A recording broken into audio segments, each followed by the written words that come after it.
Sir మిత్రులందరికీ మీకు నమస్కారం శ్రీనివాస్ గారు. ఇంతకుముందు విశ్వేశ్వరరెడ్డి గారు మాట్లాడింది విన్నాను, అంతకుముందు బాబురావు గారు మాట్లాడింది కూడా విన్నాను. నేను విశ్వేశ్వరరెడ్డి గారు మాట్లాడిన దాంట్లో ఏం తేడా ఎక్కడ కూడా పార్టీ లైన్ ఏమి వేరే లేదు. పార్టీ ఆ పార్టీ చెప్పింది నేను చెప్పాలి, రిపీట్ చేయాల్సిన అక్కర్లేదు. బట్ మీకు ఫస్ట్ ఒక క్లారిటీ ఇస్తాను. ఏంటంటే మీరు వారిని అడిగారు ముస్లిం అన్ని మతాలను తీసుకోవాలి కదా అని.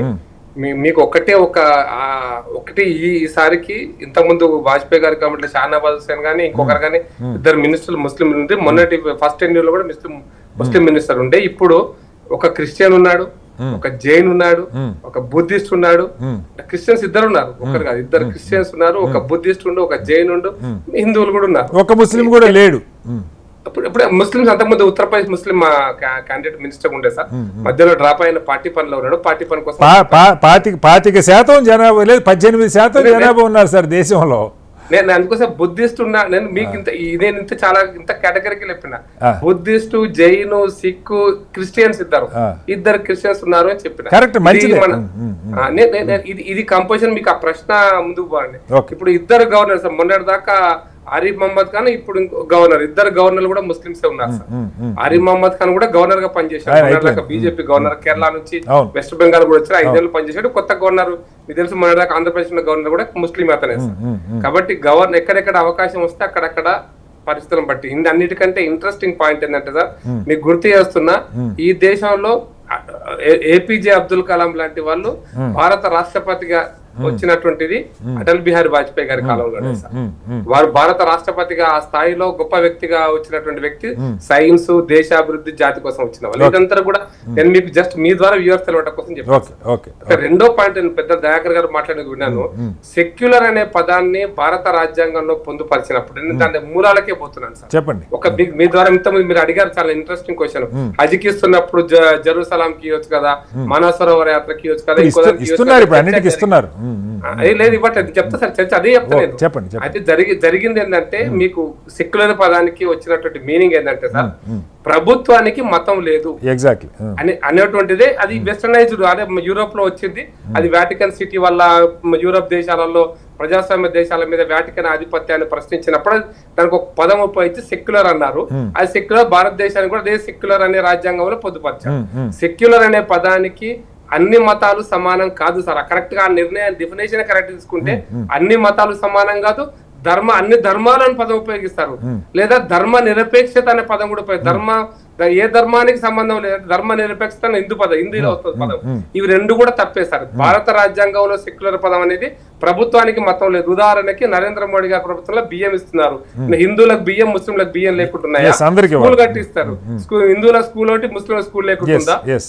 అంటే నేను రోడ్డు వేస్తామా? హిందూ రోడ్డు, ముస్లిం రోడ్డు కాదు. ముద్రా లోన్స్ ఇస్తాము. హిందువులకు, ముస్లింలకు వేరు వేరు ఉండదు. ప్రభుత్వ కార్యక్రమాలలో ఎక్కడ కూడా మత విచక్షణతోటి ప్రభుత్వ పథకాలు ఉండవు. అది సంక్షేమ పథకాలు కానీ, అభివృద్ధి పథకాలు కానీ, సబ్సిడీలు కానీ, ఇది భారత రాజ్యాంగం వచ్చినటువంటి డెఫినేషన్.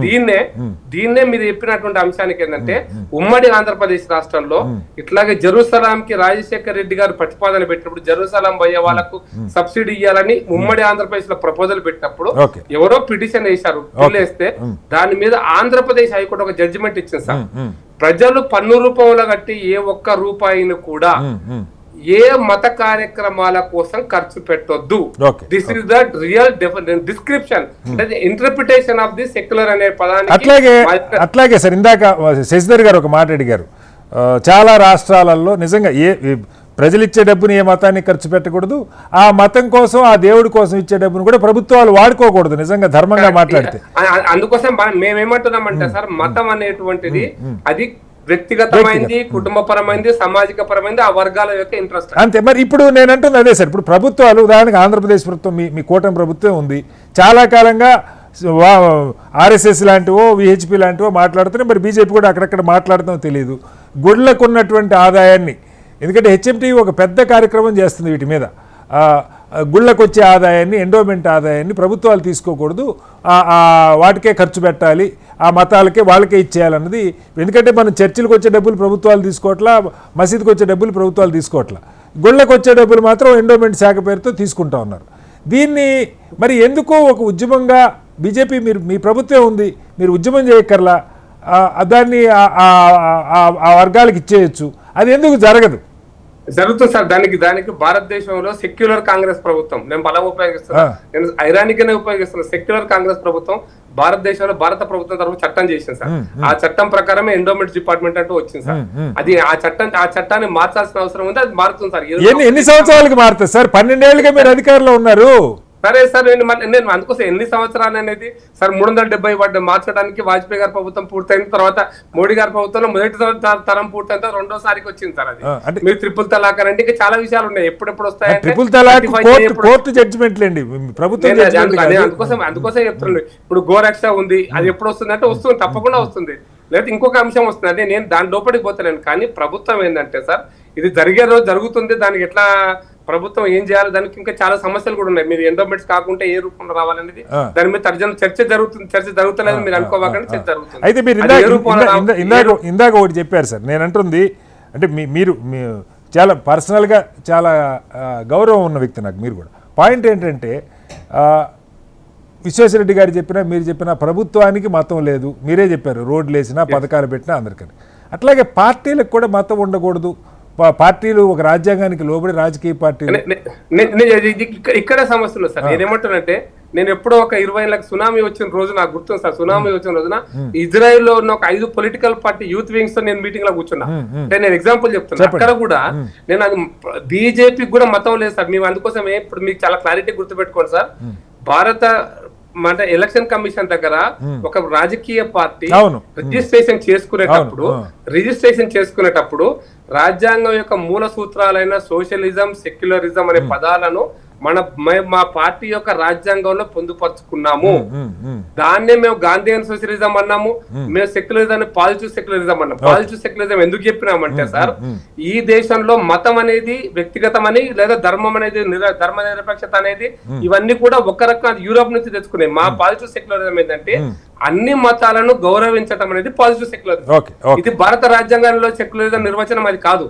మా పార్టీ ప్రియాంబుల్లో మా పార్టీ యొక్క మూల సిద్ధాంతంలో రాసుకున్నట్టు పాజిటివ్ సెక్యులరిజం అంటే ఏంటంటే అన్ని మతాలను గౌరవిస్తూనే దేశభక్తి, జాతీయవాద, ప్రభుత్వ కార్యక్రమాలు కూడా మత వివక్షతో కూడుకొని ఉండకూడదు. కానీ ప్రభుత్వాలకి ఇప్పుడు మీరు చెప్పుకుంటారు మోడీ గారు మా బీసీ అని చెప్పి, సో బీసీ వర్గాన్ని బీసీలకు మేము ఇంత ప్రజలు కూడా కోరుకుంటారు, ఇదిగో ఈ వర్గాలకి ప్రాతినిధ్యం అని. బట్ ఒక వర్గానికి ప్రాతినిధ్యం ఎప్పుడు మాట్లాడినా 80-20 భాష బరాబర్ మాది హిందూ పార్టీ అని మాట్లాడే నాయకులు బీజేపీలో చాలా మంది ఉన్నారు కదా సార్. ఇప్పుడు సార్ విశ్వేశ్వరరెడ్డి గారు ఒక మంచి పాయింట్ చెప్పినారు. The Hindu word is not identified with the faith of an individual. Hindu word is identified with the geographical position of the particular place. అంటే ఇది ఒక భౌగోళికమైనటువంటి ప్రాంతానికి సంబంధించిన వ్యక్తులు. మా ఆర్ఎస్ఎస్ మోహన్ జీ భగవత్ గారు చాలా స్పష్టంగా చెప్పారు సార్, 145 కోట్ల మంది హిందువులు అన్నాడు. అంటే అన్న ముస్లింస్ ఉన్నట్ట, క్రిస్టియన్స్ ఉన్నట్ట లేనట్ట సార్. కానీ ఆ భాష లేదుగా మిగతా నాయకుల దగ్గర. నేనేమంటున్నానంటే సార్, ఆ భాష లేని ఆ భాష మాట్లాడే వాళ్ళకి ఆ భాష దాన్ని ప్రజలు అర్థం చేసుకుంటారు సార్. అంటే ఒక రాజకీయ పార్టీగా మా విధానాన్ని చాలా స్పష్టంగా ఇప్పుడు మిగతా ఇప్పుడు శంకర మఠం వాళ్ళు ఏం మాట్లాడతారు, ఇంకొక మఠం వాళ్ళు ఏం మాట్లాడతారు, ఇంకొక దేవస్థానం కమిటీ ఏం మాట్లాడుతుంది, ఒక వ్యక్తి ఏం మాట్లాడతారు, ఒక ఎన్జిఓ ఏం మాట్లాడుతుంది కాదు కదా సార్. మేము ఒక రాజకీయ బీజేపీ పార్టీగా అయితే మీకు ఒక మాట చెప్తున్నా సార్.